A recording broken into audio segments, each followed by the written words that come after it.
तो दोस्तों इस तरह का आपका एक एसी का रिमोट होगा।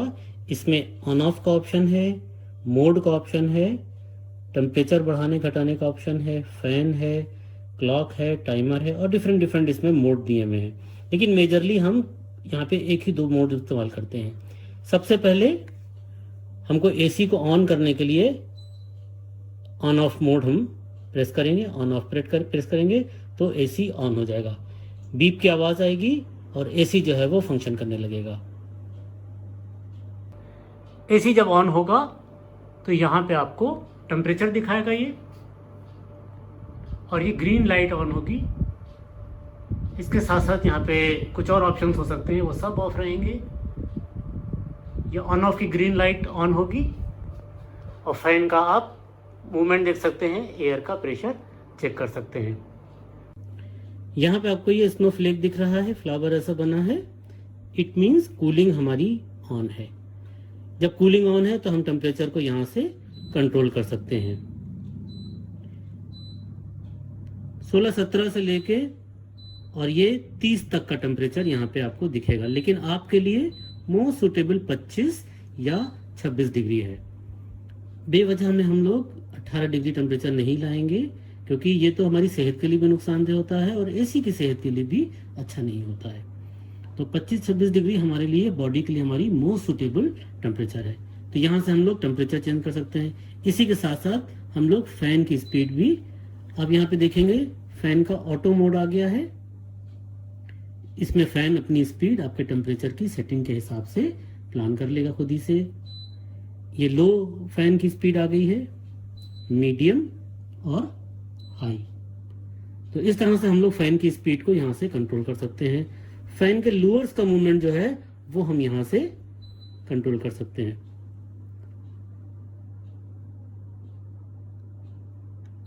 लूअर्स को ऑन कर सकते हैं, लूअर्स को ऑफ कर सकते हैं।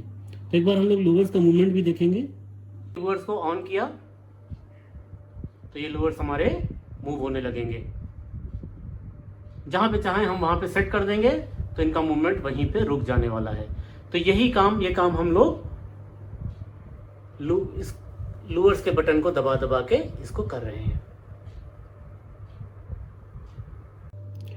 इसी तरह से ये मोड का ऑप्शन दिया है, इससे हम डिफरेंट मोड सेलेक्ट कर सकते हैं। देखिए आपको यहाँ पे ड्रॉपलेट्स दिख रहे हैं, ये हम ड्राई मोड में आ गए।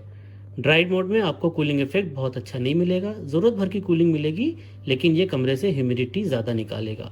जब बहुत बारिश हो रही हो तभी हम लोग इस मोड का इस्तेमाल कर सकते हैं। ये हम सिर्फ फैन मोड पे आ गए, तो यहाँ पे अब कूलिंग नहीं होगी। तो जब कभी आपको लगता है कूलिंग नहीं हो रही तो ये भी देख लीजिए कि कहीं हम लोग फैन मोड पे तो नहीं रन कर रहे हैं। इसी तरह से हीटिंग, जिसमें हीटिंग मोड दिया है उसमें ये हीटिंग मोड रन करेगा, लेकिन आपके एसी में हीटिंग मोड का ऑप्शन होना चाहिए। ये रिमोट तो कॉमन है सबके लिए, आपके एसी में अगर हीटिंग मोड है तो हीटिंग मोड रन करेगा। एक ये ऑटो मोड भी है। ऑटो मोड अगर आप लगा देंगे तो रूम की कूलिंग, फैन की स्पीड, सब एयर कंडीशनर अपने आप सेट करने वाला है। तो हमें दोस्तों रिमोट की पूरी इंफॉर्मेशन होना चाहिए। बहुत बार हमारी रिमोट की सेटिंग सही नहीं होती है, इसकी वजह से भी हमको कूलिंग इफेक्ट कम महसूस होता है। आइए और चीज़ें देखते हैं। अब अगर आपको कूलिंग कम महसूस होती है तो हम यहाँ पे ग्रिल पे ऐसे हाथ फेर के देखेंगे। अगर एयर का मूवमेंट कहीं ज़्यादा कहीं कम, कहीं ज़्यादा कहीं कम है तो हो सकता है इसका फिल्टर चोक हो। अब फिल्टर को निकालने के लिए हम लोगों को ये पैनल यहाँ से लेफ्ट से पकड़ना है, यहाँ पे कट बना है, राइट से पकड़ना है और इसको धीरे से उठाएंगे तो ये पैनल खुल जाने वाला है। ये पैनल खुलेगा तो यहाँ पे आपको ये फिल्टर्स दिखाई देंगे। सिंपली हम लोग फिल्टर्स को इजीली अप करके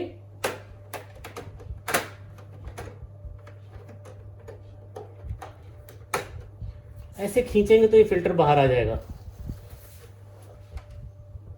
अभी ये फिल्टर तो बहुत क्लीन है। अगर ये फिल्टर गंदा हो गया है या ये कॉइल गंदा हो गया है तो दोनों वजहों से कूलिंग इफेक्ट कम होने वाला है।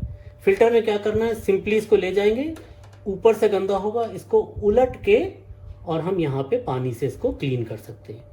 क्लीन करने के बाद आपको दोबारा इसको अपनी जगह पे लगाना है। देखिए थोड़ा सा ट्रिक है इसको लगाने की। हम इसको बराबर से प्रेस करेंगे, एक जगह पे ये अटक जाएगा, तो हम इसको आहिस्ता से धीरे धीरे हम इसको राइट और लेफ्ट से प्रेस करेंगे। बेटर है कि आप दोनों हाथों को यूज करें। ये पैनल हम हटा देते हैं यहाँ से ताकि आसानी से आपको दिखे। बाकी आप पैनल को ऊपर उठा देंगे तब भी काम करेगा। दोनों हाथों से इसको पकड़ लेंगे और इसको आहिस्ता से पुश करेंगे। देखिए ये आराम से पुश हो जाएगा। इसे अगर आप प्रेशर दीजिएगा तो ये टूट जाएगा, और अगर ये कहीं से टूट गया तो फिर ये अंदर पुश होने वाला नहीं है। तो फिल्टर हम लोग क्लीन करके लगा सकते हैं। अंदर हम देखेंगे तो ब्लोअर दिखाई दे रहा है, बट अगर ये गंदा हो जाता तो फिर इसके लिए तो आपको टेक्नीशियन को बुलाना पड़ेगा। ये फिल्टर हम लोग क्लीन करके लगा सकते हैं। अगर कॉइल गंदा है तो इसको भी हल्का सा ब्रश से क्लीन करके हम लोग फिलहाल काम चला सकते हैं। तो इसको फिट कर सकते हैं हम लोग। उसके बाद पैनल को दोबारा से अपनी जगह पे लगा देंगे। ये पैनल हम लोग अपना क्लिप में बिठा के आसानी से प्रेस करके अंदर पुश कर सकते हैं। तो ये पैनल हम आसानी से प्रेस कर देंगे अंदर, प्रेस करके इसको हल्का सा पुश कर दिएगा। तो ये पैनल अपनी जगह पे फिट हो जाने वाला है। ये हमारा आउटडोर यूनिट है। हम लोगों ने इंडोर यूनिट को देख लिया था, चेक कर लिया था। अगर आपकी पहुंच आउटडोर तक है तो सिंपली आप यहाँ पे देखिए, अगर ये गंदगी हो गई है तो एक सिंपल, बहुत तेज़ नहीं, हल्के वाले पाइप से आप इसको वॉश कर सकते हैं। तो अगर आप इसको वॉश कर देंगे तो अगर कूलिंग इफेक्ट कम हो रहा है तो वो कूलिंग इफेक्ट बढ़ जाएगा। वैसे भी अगर हम इसके अंदर से देखेंगे तो आपको इधर से उधर दिखाई देगा, यहाँ से उधर दिखाई देगा। अगर ये बहुत गंदा है तो आपको यहाँ पे गंदगी नज़र आएगी।